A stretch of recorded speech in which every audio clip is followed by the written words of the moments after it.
Hey everyone, thanks so much for joining us today. Are we live on everything? Awesome. Thanks for joining us this Monday for one of our, I think to me, this is a favorite topic of mine, but it can be very confusing and it can be very in-depth. So we're going to try to sum it up and not go too much down a rabbit hole, basically. So thank you again, Lisa, Dr. Ryan. Today, we're going to talk about bloating, digestion, anxiety, and fat loss. So have you heard that your gut is your second brain? I think a lot of us have heard that term. Maybe we don't really know what it means. And what if we told you that you could actually lose weight by healing your gut, right? Could be as simple as that. Sometimes this is like just the missing factor in our weight loss journey can be our gut. But our gut is not just about weight loss. It's about so much more. And that's what we're going to get into today. So first of all, I want to make sure you have subscribed to our channel. That way you don't miss any of these that we do. And it also helps you. You can go back and watch all the other ones that we've previously done.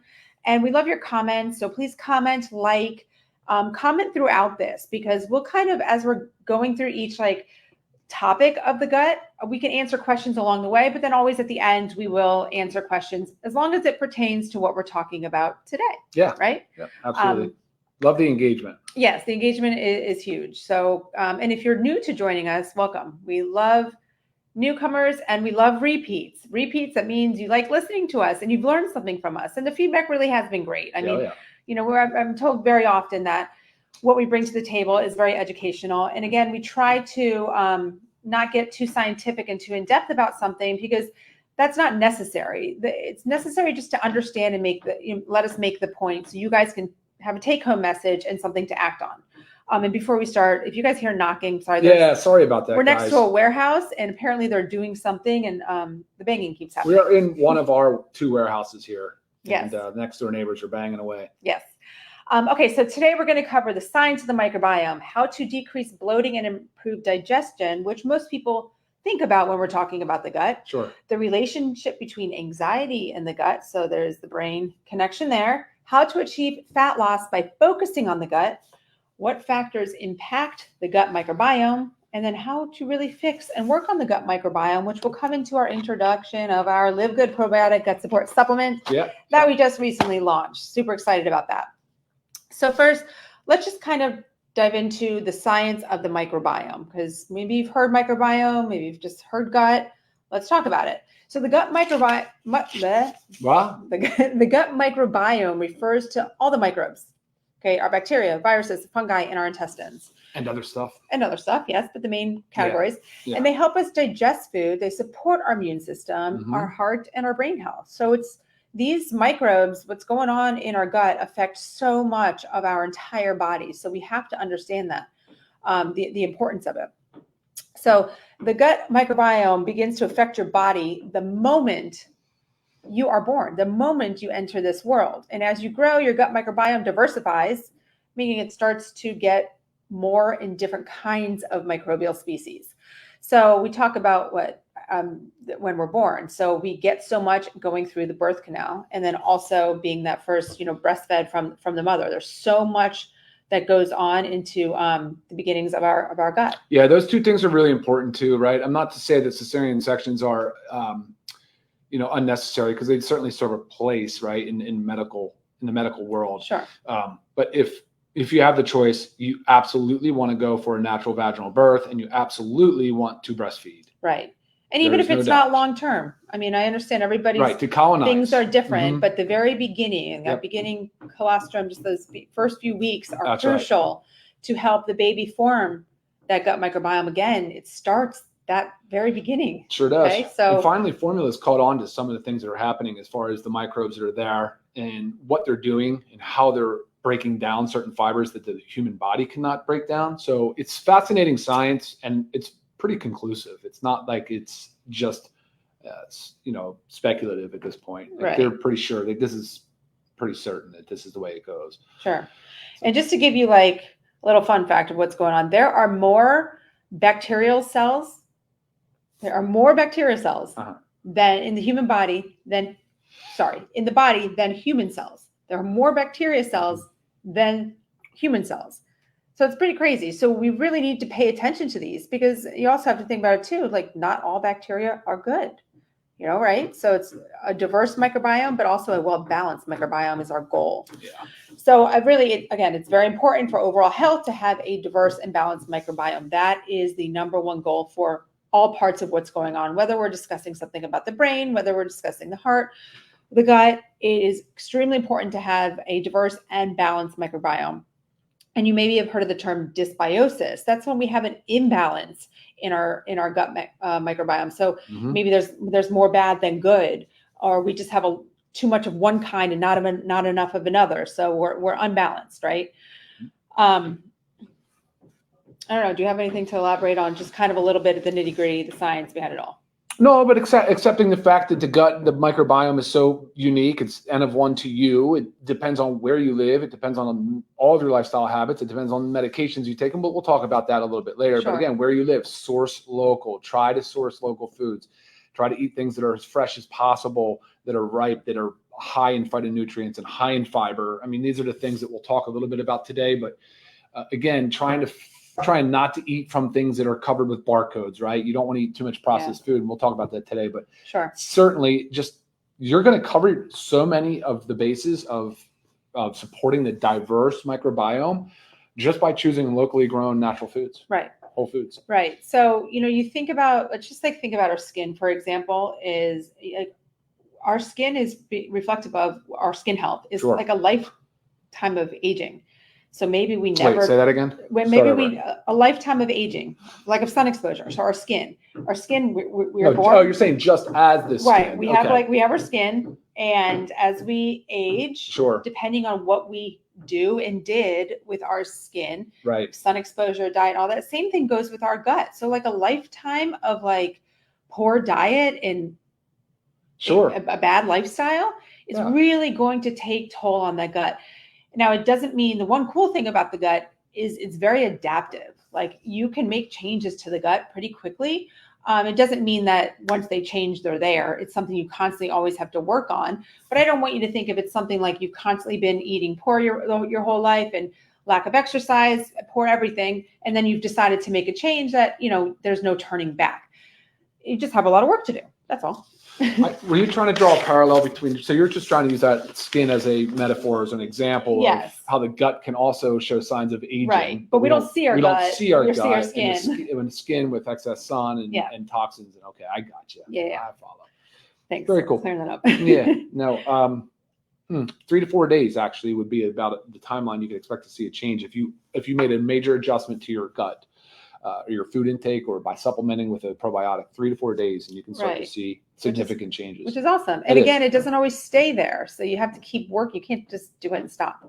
Yeah. You got to take care of it. Okay. So let's talk about how to decrease bloating and improve digestion, because maybe talk about digestion first, but can I talk about that real quick? Yeah. Like if you're going to go for food, right? You're going to eat food. The first thing you do is you smell it. So your olfactory bulbs. We talked about this with essential oils, the impact of what happens, but from a digestive process, it's already started releasing enzymes and preparing the mucosal lining to go to work. So the mouth starts breaking it down with enzymes, and obviously as you digest, it goes into the stomach where it gets tumbled, and pulverized into sort of a sludge. At the same time, it's releasing all these enzymes. It's releasing of course, the microbes, the bacteria, the virus, the different things that are in there, the fungi. That all of this stuff's going to work to break down this food. And a lot of stuff's happening in the gut, but really most of your nutrients are absorbed in the small intestine. So this is the digestive process, right? And then by the time it reaches your large intestine, your colon, it absorbs back the water, and then you void through your rectum. But this whole process is such an important component to how we extract nutrients out of the foods we eat. And you'll hear that the bacteria, specifically the bacteria, play a giant role in this process. Right. So, and there's so many, I feel like you could probably relate to this, but there's so many of you that have been diagnosed with IBD, irritable bowel disorder, IBS, which falls under it, but it's basically a category of not necessarily knowing what's going on, but it's a category of symptoms that we get: bloating, gas, diarrhea, constipation, and it all starts with a disrupted microbiome. Sure. And but a lot of times, it's hard to know the root cause, like what is going on, unless you go through testing. You do stool samples, you get to test the microbes on what's going on in your gut. It's a hard thing to to treat. So it's just kind of lumped into like, these are your symptoms, you have IBD, okay? So really what's going on when a lot of the gas and bloating and poor digestion happens is our food is not being digested properly. It's being fermented in our gut. Exactly. We get overgrowth of bacteria. We get yeast. Exactly. And all of that going on will lead to the bloating and lead to the gas and discomfort. And I mean, I think there's nothing worse than a stomach ache. So I right. You know, so right here, yes, bloating, please. I need help with that. So Lisa was saying, and exactly what Lisa said, a dysbiosis, the wrong balance of bacteria, different things going on, whether it's we'll talk about the causes that throw this dysbiosis into play here. But man, you get that food in there, and now a lot of it doesn't digest. Some of this stuff, the fibers that cannot get broken down by the human body, are now just in there fermenting, and they're putting off gas, and they're just, the bloating is a real problem, but it's a byproduct of what? Well, no, keep going. I'm going to say something example here. It's just a byproduct of poor digestion, right? Because of the lack of the dysbiosis. Sure. So think about when something in your fridge has been sitting there too long and it ferments, and like maybe say it's in a plastic container and it kind of bloats out, swells, and you open it, it explodes. I mean, that is what's going on in your gut. That is your bloating. There goes your gas. I mean,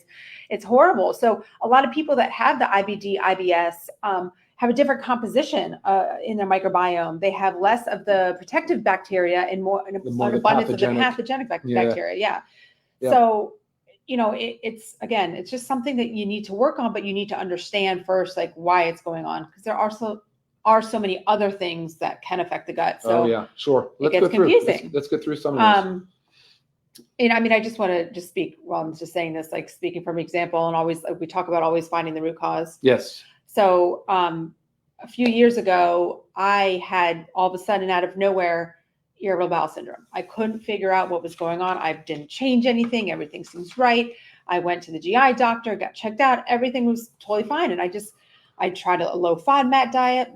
I was doing everything by the books and nothing was working. And then thank God for my functional medical doctor, but she found out I had mold toxicity. We had mold in which is unfortunately very common in Florida because of our high humidity. But we had a leak that we didn't know about. And we also had things going on in our air conditioning. So thankfully I was properly diagnosed and I was able to work on that. But again, you have to find the root cause because everybody has a different reaction to things. But when my toxicity went straight to my gut, it completely disrupted my gut. So so many things can happen. Okay, this is another big one. When I talk about the gut is the second brain, right? There is a relationship between anxiety, depression, and your gut. There's a relationship between mood disorders and your gut. So the gut is the second brain. Now, serotonin is our feel-good hormone. And a lot of times with that, you think, okay, that comes from the brain, right? The central nervous system. Mm-hmm. But 95% of serotonin is produced in the gut.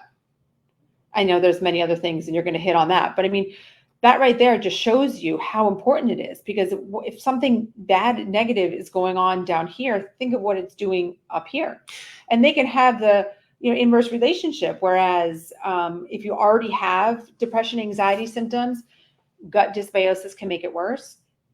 And gut dysbiosis without this can all of a sudden cause mood disorders, right? So, and a lot of this is like involved between the gut-brain axis. And I don't want to get too technical with that, but just knowing that the gut microbiome is made of trillions of microbes that interact with our nervous system. So an imbalance there contributes to that anxiety and depression. An inflamed gut, which is part of this. Microbiome releases chemical messengers that travel to the brain. So this is what I'm talking about, right? Gut-brain axis, they affect each other. So we really need to, if we have things going on, stop just thinking like something's going on up here. Let's go down and address the gut. Let's see if we can maybe change our microbiome by adding in a supplement and taking care of our diet and working on our lifestyle, and see if improving our gut in turn improves our brain. So much in there. Yeah. Wow, and it's also huge. Like when you get nervous, right? They say this, like the butterflies in your stomach. I mean, there's not really butterflies in your stomach. Nothing's going on in your stomach, but it's like that whole connection there. I mean, it's for real. Yeah, and then chronic inflammation on the gut lining. So there's things that wear away, like the mucosal lining and the cilia, these little like finger-like feathers that help with absorption, increase surface area. But either way, there's like tight junctions that break down. You might have heard of things called like leaky gut or increased gut permeability. So just as some beneficial compounds get absorbed and can travel to the brain, like the short chain fatty acids, things like butyrate, some of these inflammatory mediators will do the same. They'll make it through the blood. They'll make it through the gut lining. They'll actually absorb and they'll make their way through the blood-brain barrier and into the brain. And so that's when they can have a lot of detrimental effects, of course. But when you talk about serotonin, you're not even just talking about being the feel-good hormone. You're talking about growth factors. You're talking about learning, memory. You're talking about sleep. You know, there's all these different things that serotonin's involved in. And you're right, 95% of it is produced and stored in the gut lining. That's huge. But in today's society, this is the stuff from the pharmacist inside of me makes me a little bit crazy, because people would very much rather get prescribed like Lexapro or Prozac and take a medication, just one tablet a Some day, type of antidepressant medication, which is a SSRI, which is a serotonin selective reuptake inhibitor. So therefore increases the amount of serotonin in the synapses, so in the synaptic cleft. So therefore more serotonin to do more of the things that we think we're deficient in. Right. Think about this. So we're taking an SSRI to increase our serotonin, but only 5% of it is made in the brain, but most of our serotonin is produced and stored in our gut lining. So if we're taking the SSRI and we have never addressed our gut problems, we're just taking now a medication that also has other downstream effects, that has other drug-induced nutrient depletions, that has side effects like sexual dysfunction and different other issues. And I can always comment with you individually on email if you want to ask me specifically about SSRIs. And it's not just serotonin. You know, you're talking about 30 plus neurotransmitters or so, like things that are made or produced in the gut. So dopamine, right? The feel good. Dopamine's more the reward center. Norepinephrine. I mean, these are the three big ones that are played in the brain world as far as like depression, mood disorders. You need to say right. Well, when you're just talking about dopamine, that's our feel good hormone. Reward center. So is that that's similar to say when we eat sugar? Correct. Yeah. We're eating sugar in our digestive system, but what does it do? It lights up. It lights up our brain centers, the reward center. Yeah. The reward. Yeah, and that's the problem with the food scientists today. You know, their job is to figure out ways to light up those centers, and it really is an addictive food behavior, which is kind of scary. And some of the studies I've read predating the development of this gut support was food addiction, and how probiotic and certain balances of microbes can actually not prevent, but like help you wean off and not become addicted to some of these foods, and maybe even catch it early enough to prevent it. Right. But I mean, so you're talking about those three big ones. Like there's other medications that go after the norepinephrine pathway, right? We just talked about SSRIs. There's other ones that go after norepinephrine. There's dopamine involved in this whole process. Guys, there's so many other important ones. There's glutamate. So glutamate is an excitatory neurotransmitter. And you'll see that we have glutamine in this product. Glutamine and glutamate are also precursors to the neurotransmitter. So they're really important in that process as well. They're also produced in the gut. GABA. You guys have heard of GABA ever? GABA is the inhibitory neurotransmitter. It plays a huge role in slowing us down and making sure that we have a balance and homeostasis. And of course, there you go. That's also plays a role produced in our gut too. So guys, like 30 plus neurotransmitters. I mean, no wonder why they're calling it the second brain. And this topic is so diverse and such a big issue. You know, they're studying it like crazy now. So much literature out there. It's crazy. But when you know these basics, these are super basic things, right? Like, but when you know these, then you can really start to kind of, okay, this all makes kind of sense, you know? But I will say it starts with food. Food is medicine. That's where it starts. This by itself won't fix all your problems. You take this and you still go to McDonald's once every single day and you still process food and you're just constantly drinking sodas and junk. Yeah, it's never going to get much better for you. Right. Very true. What are we up on next? Let's just hit up on fat loss. Fat loss and the gut. So maybe the barrier that you've been working on, you're doing everything right, but you're not really focusing on your gut as much and you're having trouble losing weight. I mean, there are several reasons for this. And it doesn't have to be your situation, but I just want you to think that there's the relationship. So an altered neurotransmitter production. So what's going on? We just talked about food the relationship. Yep. It makes us, addicted to food. This is exactly what Ryan was just hitting on. So if we're addicted to this food because of what's going on from the gut to the brain, we're eating more. We're consuming more calories. We're consuming more junk. The junk is therefore still screwing up the gut, the microbiota, leading to more and more dysbiosis, but we're still consuming more calories. That's the biggest thing, the caloric intake that is happening because of this altered neurotransmitter production. Increased inflammation, weight gain. I mean, and that's all over, but I mean, your gut specifically. Enhanced permeability. So people talk about leaky gut, right? It's not really a medical term, but people understand it as leaky gut. And it's, in a nutshell, it's like little junctions in your gut lining that are open. So food particles are getting out into your system. So you're in your body, and they're not supposed to be there clearly. So your body almost like attacks it and has this like response to it. So you end up becoming intolerant to certain foods. So all that can lead to inflammation, bloating, constipation, all those. And recognizing that this isn't all just the job of the microbiota, right? This isn't just bacteria, yeast, mold, fungi. Like that's not it. It's enzymes as well. So we're going to talk about the enzymes and why we included enzymes, how many we included, for what reason. Because like she said, breaking down in the bloating and the digestion and the weight gain. I mean, there's many organs involved in that digestive process. I didn't mention earlier when I just talked about when the food goes down, but you've got the biles being released to emulsify fats. You've got the pancreatic release of enzymes. You have all these different chemicals that are being just blasted down into the gut to help break down these foods. Right. And when you're eating a lot of this processed food and your body's inflamed, it's just not functioning at an optimal level. Sure, 100%. And with the leaky gut, I don't want to go too much into this. I mean, you can ask me more on it. You can Google it. There's information out there. But lipopolysaccharide, LPS, it is a toxin that is actually released in leaky gut. And this causes weight gain. I mean, it is a toxin that is going into our body from our gut. Toxic metabolite. Yeah, it's crazy. So there's a lot of research on LPS and weight gain. So, I mean, in a nutshell, guys, we got to take care of our gut. We really got to. And also, of course, we're going to talk about our probiotic gut support, but also understand that your gut lining is made up of collagen.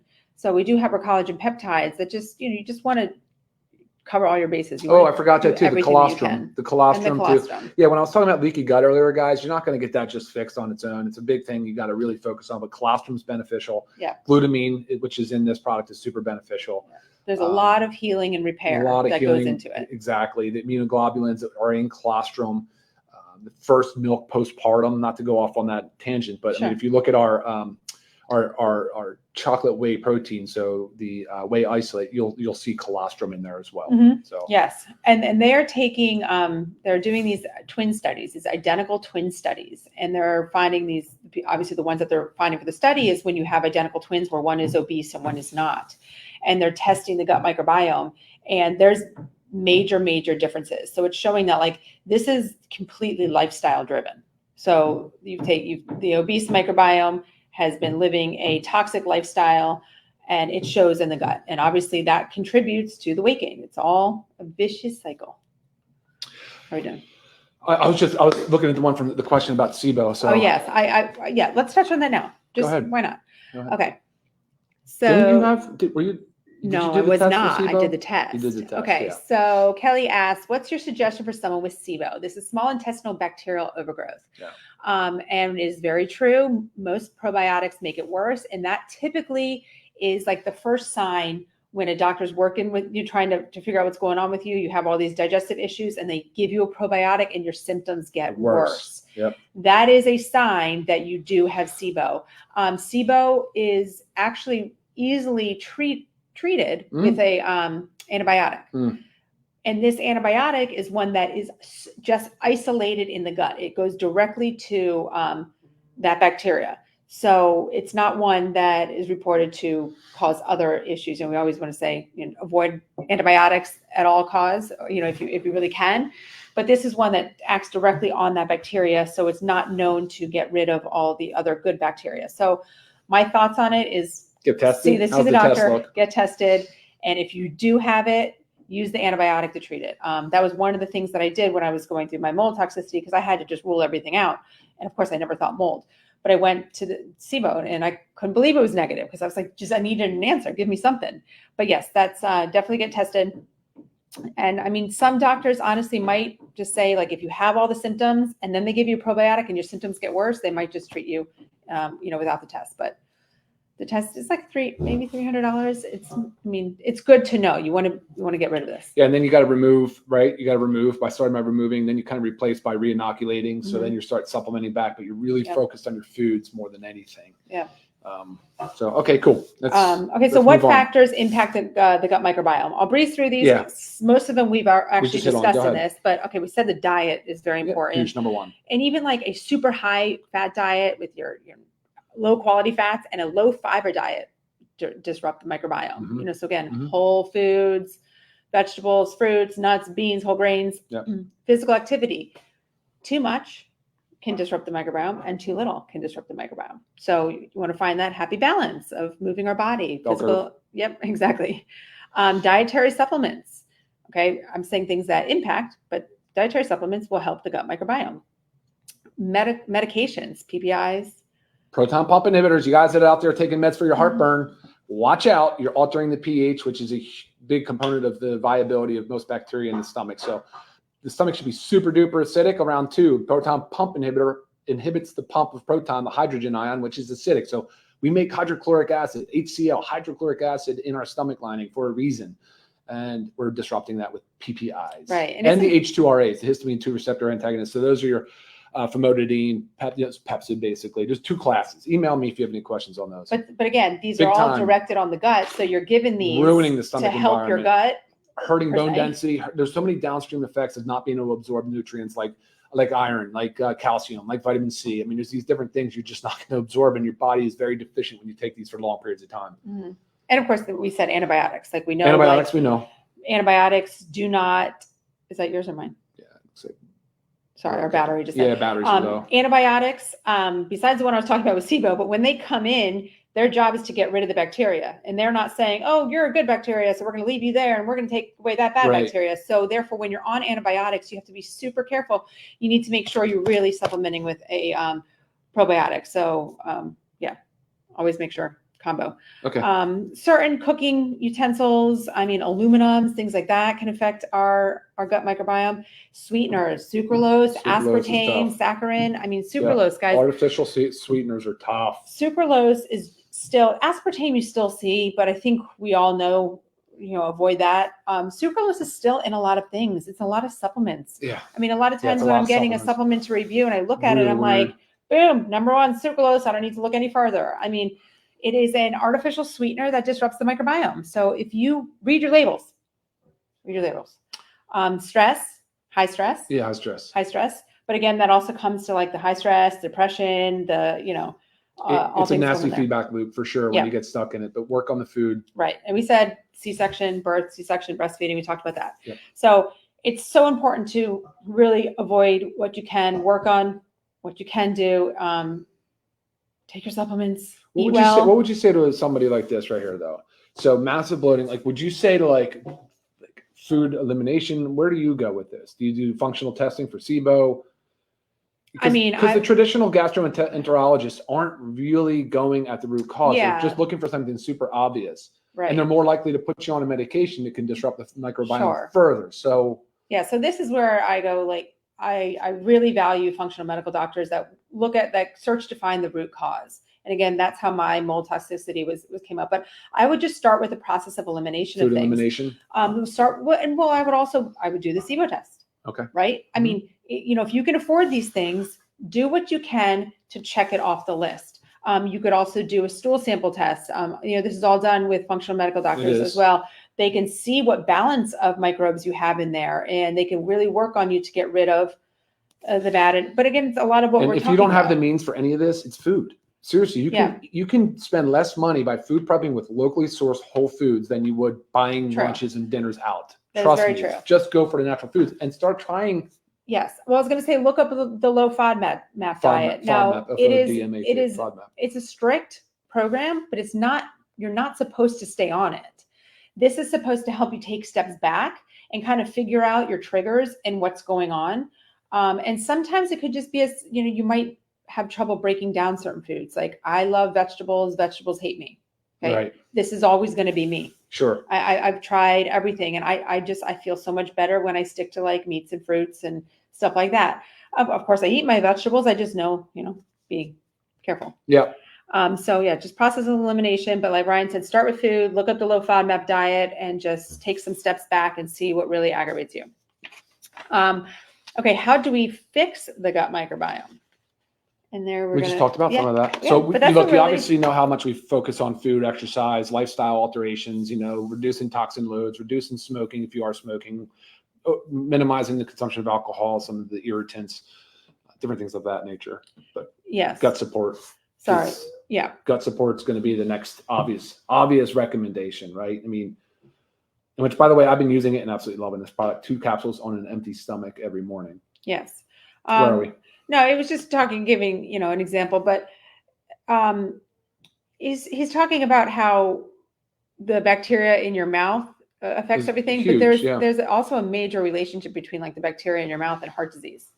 So I'm sure your dentist has talked to you about that. So exactly. Yeah, there's lots of things that go on in our mouth first. I like this, Patrick. Thank you, man. Yeah. So basically he was saying also like our toothbrushes, like we're putting like plastic crystals in our mouths and but they make ones that, made from bamboo free for sure. Yeah. So yeah, good tip. Cause it starts in the mouth, guys. Telling you big time. Okay. So right, we're going to just jump right in right now. This is it. Okay. We're going to talk about our newest launch, our LiveGood probiotic gut support supplement. Let's do it.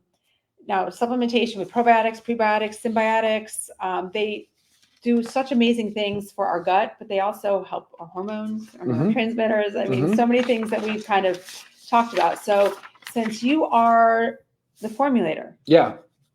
Yes, ma'am. Should we go? Yeah, let's talk about it. Yeah. So let's just clear up what prebiotic, probiotic, symbiotic, postbiotic really is. So we are talking about prebiotics and probiotics, which is what you would consider symbiotic. So there's a relationship between the two. Prebiotics is typically let's just simplify it by saying it's fiber, but it's the source for which the bacteria will feed on. So it's pre. The probiotic is the actual live bacteria.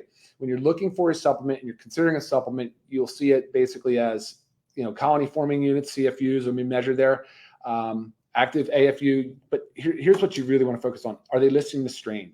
You want to know what strain is there. That's important stuff. And of course, the weight, the quantity of units is important as well. What you want is a stable platform. We chose not to go with spore forming, but that's fine. We wanted these 10 strains. These were actually cultured just for us, for our batch. But this is the probiotic aspect. And then of course we had the prebiotic, which it's so funny. I can actually sometimes, where did I have the prebiotic? Oh, it's the artichoke coat heart and the blue agave heart. We did them both as USDA certified organic ingredients. But those are your prebiotics. And if you read about them, those are super beneficial in more ways than just being prebiotics. So they're the probiotics then will feed on that and create the postbiotic, which is really the byproduct of the metabolism of the breaking down of the prebiotic fiber. It's the metabolites. That's what metabolites are. It's the byproducts of metabolism. And so these metabolites are really important, and a lot of them, what people hear about is like butyric acid is a really common one. That's the one that butyrate. So, and that would be considered postbiotic and different things. It's the environment in which after the metabolism is done, it's a beneficial environment for future and stable growth of bacteria and to stay there. So it's a great thing. And then of course, digestive enzymes. So if you look and listen to the way the digestive process works and you see how much enzyme is a part of this digestive system, you're like, oh my gosh. And then the literature that has been now coming out, there's like 2 studies and they both showed like significantly under producing enzymes. Right. Because again, most people, guys, we're talking about 70% of the United States population is overweight or obese. Your pancreas is pretty stressed. Pancreas plays a role as an endocrine and an exocrine gland. So it does 2 things. It releases hormones like insulin, but it also does other things like digestive enzymes. And then of course you have other organs that are playing the role. So by supplementing with enzymes has been demonstrated to be very beneficial. Right. They'll break down proteins, they'll break down fats, they'll break down carbohydrates. I was just going to go there. So I'm going to use an example for my mom. My mom does eat a lot of protein. She's very healthy in shape. But every time she does blood work with her functional medical doctor, it always shows like her protein low, and other tests are showing that she's not absorbing. She's like eating all this protein, but is just not absorbing it. She has to make sure that she's taking digestive enzymes because it needs to break down. And there's digestive enzymes for each specific category, like Ryan said, proteins, carbohydrates, fats, but she needs to make sure she has her specific ones to break down the protein. Otherwise, you're just like eating this stuff. And like, if it's not fully breaking down, you're not absorbing it. And also that could lead to gas. And there's lactase, you'll see it. You'll see the list of enzymes. And if you have a question on which one breaks down what, happy to answer that for you. You can look it up yourself. But even like the prebiotic, the artichoke, the Jerusalem artichoke heart, that actually helps release more bile. It does stimulate bile release. So beneficial in that regard as well. What else do I licorice root, marshmallow, slippery elm, and aloe vera. Just there's so many gastric like soothing benefits of these ingredients. So it's gut health. It's gut health. But really, what I want to go back to is the first ingredient listed on there was glutamine. Okay. And you'll see. I just talked about it a few minutes ago, but the benefits of glutamine and the repair of tight junctions to improve the gut lining. Yes. Because that's what it's really important that our gut lining has the integrity. I mean, not only do we talk about our mental health, but like there's somewhere 95% of it's serotonin and all that jazz, but like 70% of our immune system. Right. We didn't even talk about that. We didn't talk about immune health. Yeah. And so you have so much going on there. The moment that you start losing that integrity, I mean, so many other things really start to fall apart. But I would say when you're talking about mood, you're talking about immunity. These are two of the biggest things that the gut plays a role in. Of course, digestion and nutrients, absorption, all those different things. Let me just talk about a couple quick things. They are all in vegetable capsule. These are in vegetable capsules. They're delayed release capsules so that they should last in the gastric environment for a little bit longer. There's benefits to that. The utility of the microbes is improved. They are in a blister pack, so they are packaged individually so that they're not subjected, once you open a container, to the same environmental conditions that you would see like in a jar, which is important.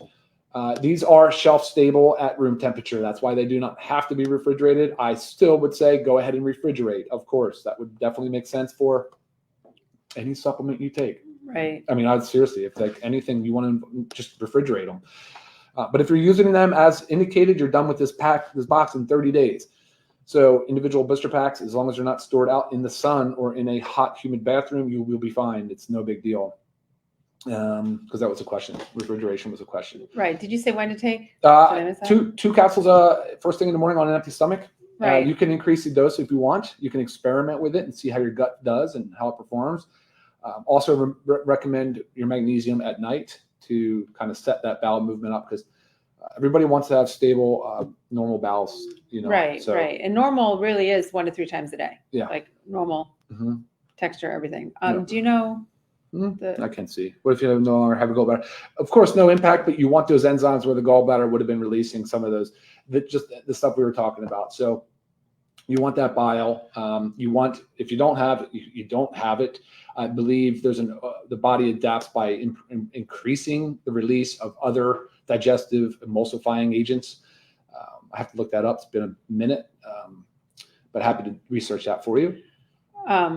Okay. So, I mean, this is, what do they take instead of Prilosec? Well, yeah, let's talk about root cause. Right. Yeah. You got to go back to figuring out what's going on that's causing that. Yeah.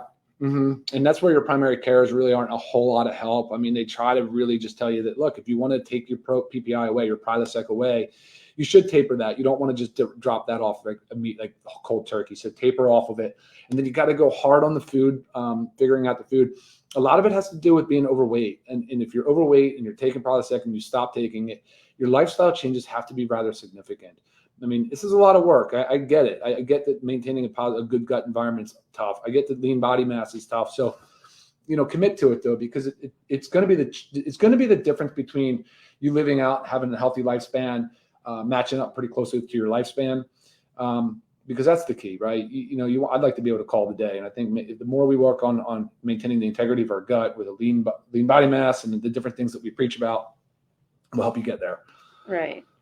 I just want to say, we were talking about the SIBO test. She did. It was negative. She's asking by putting the probiotics in an enema so they don't access the small intestine.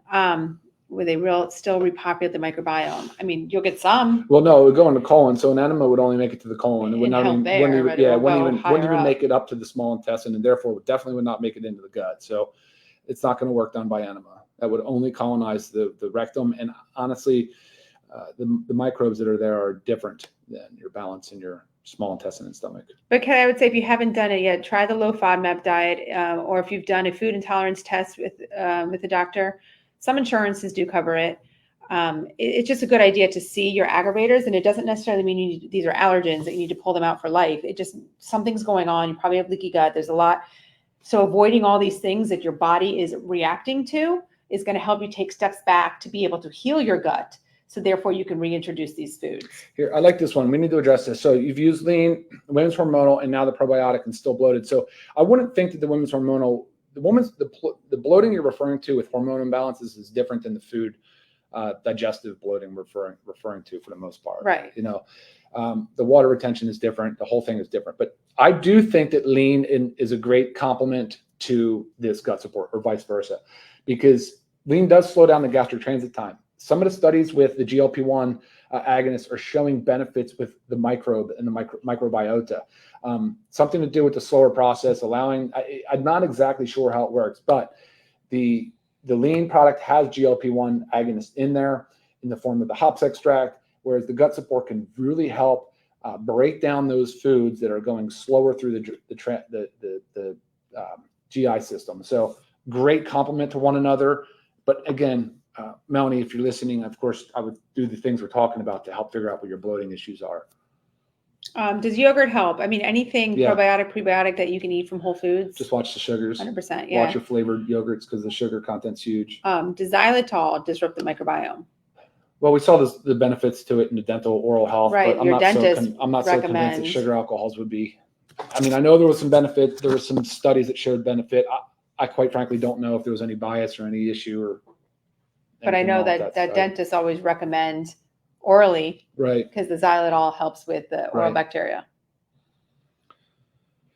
Can you take this? You can 100% take it with Super Greens. Yeah, the Super Greens, it has probiotics in it. It has gut health stuff in it, but that's not, I mean, that's not all what it is. And it's a minor amount of probiotics just to kind of help. I think, Judith, what is the name of the diet you mentioned? I think what you're referring to is the FODMAP. Low FODMAP, FODMAP. FODMAP.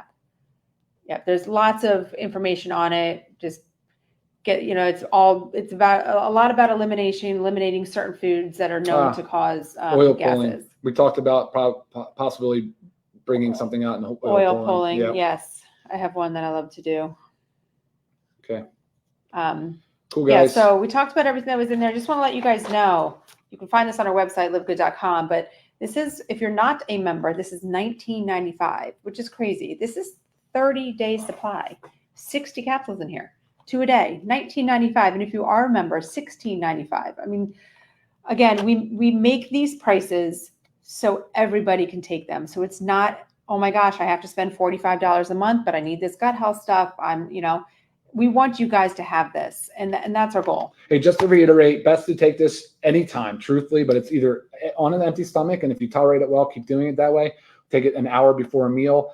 Everybody needs this gut support product. This is not simply for people that are struggling with gut issues. That is not the case at all. Everybody should be taking this gut support product. It is beneficial across the board. But if you are on lean, it complements it really, really well. Right. And if you try the probiotic and you actually say you try it on an empty stomach and it gives you some bloating, digestive issues, try with food or try spacing it out, maybe one in the morning. I like it before food, though, just because you have all these digestive enzymes. It is very important before food. Oh, yeah, sure. But if somebody is having trouble tolerating it, this doesn't mean stay this way. But while you're reintroducing things to your gut, sometimes it helps if you've had a little bit in there, or maybe you'd be better off taking it at night before bed after you've had like a whole day. So no, I definitely like empty stomach. I like the morning before I've had breakfast for sure. So, but you just also need to figure out what works for you. Exactly. Cool, guys. All right. Look, everybody, thank you so much. This was a long one, 45 minutes. But again, with gut health, you could go on and on and on and on and on and on. But check out our product. And again, make sure you subscribe to our channel, leave comments, join us every Monday where we do our lives, bring them to you. Great topics. And we love all your feedback. So thanks again. Take care, guys. See you next time. Bye-bye.